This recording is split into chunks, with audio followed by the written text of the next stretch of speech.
let's go. What? The fire in the library. Oh, no. There isn't a fire in the library. We are going to be previewing Fire in the Library. It's a game. It's going up on Kickstarter. So the books are fine? No, the books are in a lot of trouble. See, they're in this flaming bag, right? Because there's a fire in the library. At least this is a prototype of the flaming bag, and we're going to have to be... Book cart, this is Alpha. We've got a incorrectly labeled ISBN. I repeat, false alarm. Stand down. Stand down.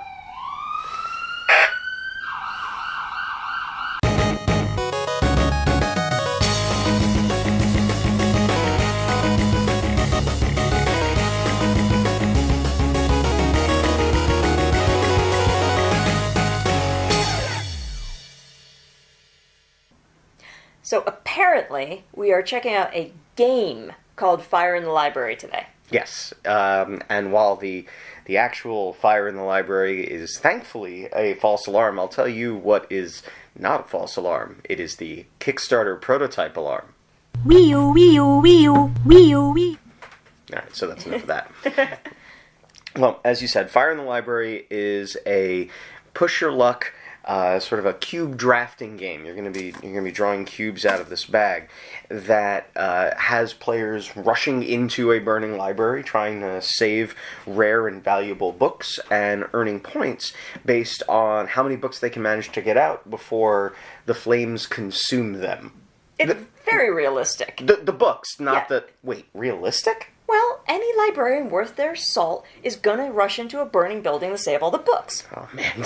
Yes, you have told me that more than once. But the game itself is really good, I think. You've got fantastic artwork by Beth Sobel. Yeah, this is prototype stuff, but it already looks really, really nice, and Beth's work is really phenomenal.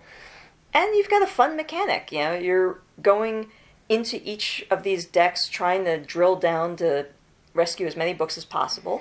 Yeah, so the way the decks work is kind of interesting because you're not actually drawing cards from the deck. Instead, on your turn, you're going to be drawing cubes from the bag, and the cubes are going to be either one of these four rare book types, or they're going to be fire cubes. And you want to get out as many books as you can without busting, which is drawing either your second fire cube if you haven't drawn a certain number of cubes, or once you've pushed your luck so far, even one fire cube will set you alight. I don't know. I've got 9 points already for the round. Do I go again? I don't know, you've got just one more fire and you're in trouble. I know, but... Oh, you know you want it. I do.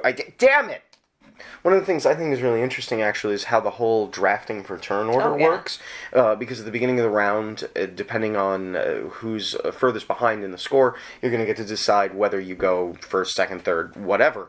And there's a little bit of a push-pull, because you might want to go earlier in the turn order because there's actually a greater possibility to score bonus points for grabbing extra books on the earlier cards. So you might be kind of tempted to do that. But it is more dangerous to go first, because there's a lot more fire symbols on the first card than there are on the second and third and fourth. Exactly. So there is that whole cost-benefit analysis thing, and you might, if you're in the lead for score, you might find yourself stuck with having to go first and then having to do something that's a lot higher risk. So another thing you get potentially on your turn are the tool cards. They're really cool. They add a lot of interesting complexity to the game. Right, because otherwise you would just be picking cubes from a bag and hoping you don't pick two red cubes or a single red cube at the wrong moment or whatever. What the items let you do is they let you either mitigate some of the randomness, or they stop a bust, or... They actually let you collect cubes sometimes on your opponent's turn, or extra cubes on your own turn. Yeah, and they create little moments of interactivity, which are really, really welcome in what is otherwise a fairly solitary game. You're sort of in your own world. What's really neat, though, is how the scoring changes from round to round. So every time there's the fire spreads, essentially, one of the four book decks is going to burn down, or maybe more. And the score that you get for each of those cube colors is going to increase as the game goes on, as the books get rarer and rarer. And so... It's very upsetting to talk about. I know, hold it together. But that sounded really condescending, I'm sorry. But so it creates these moments that as the game goes on, you're sort of incentivized to take bigger and bigger risks, because all of a sudden cubes are worth more and more points. And so it's an interesting little, like, not a come-from-behind mechanism, but it will allow a player who is behind to make big gains later in the game, which we really like, because we like that balance. So at 2 players, the game is pretty good, but we think it gets a lot better with higher player counts, because you're going to see a lot more of the items coming out, and the automated player doesn't really add a lot to the game. Yeah, when you play 2 players, there's a really non-intrusive third player that you'll do, and essentially what that player does is he makes sure that the stacks keep burning. Yeah. And so it pushes the end of the game, and it keeps ratcheting up the tension. It's more fun when that's a person. Yeah. Obviously, the game's perfectly playable at 2. There's no problems with it. But I liked it more with more players, because again, the items give you a little more in the opportunity for interactivity. The draft for player order matters more when there are more players, and so overall, I think that it plays just fine at 2, and then it gets better when you add another couple of people. That said, it is a little solitary. So if you've got, but you're not going to have someone who has AP about whether they're going to pull another cube or not. Well, I hope not. I hope not. Your group may vary. I don't know. So you keep joking about how real and how true to life Fire in the Library feels to you.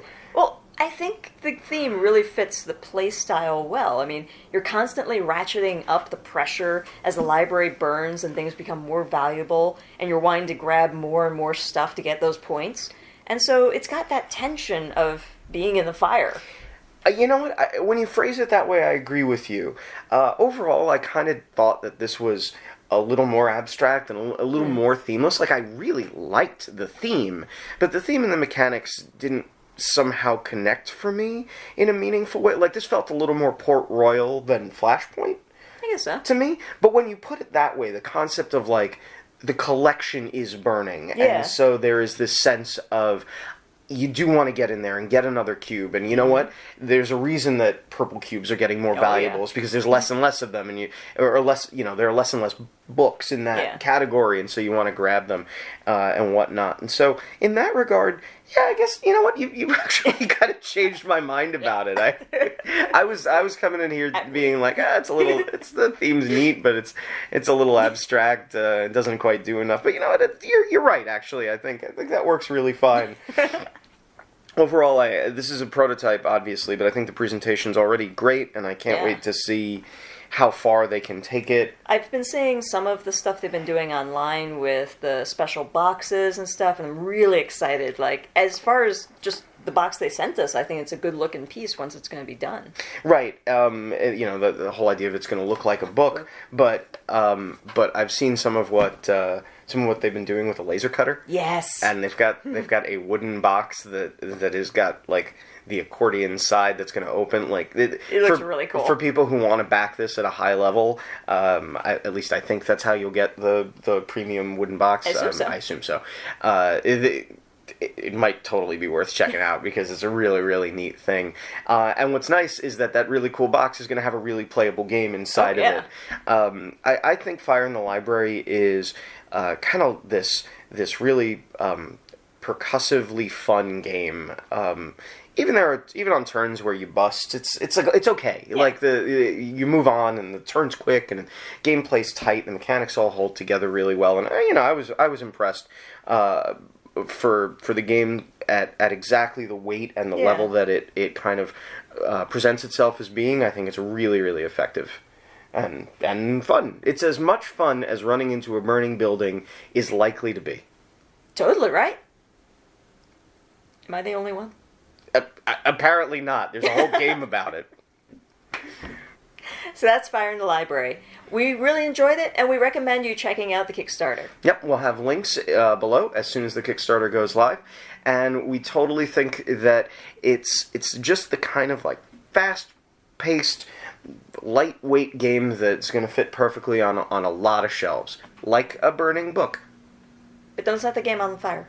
I have no reason to think that would be a good idea. No. We haven't tried it, so I'm not sure.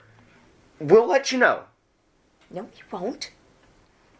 So if you like this video and want to see more, check out our full reviews over here, or you can check out some of our digital reviews over here, and make sure to hit our subscribe heads.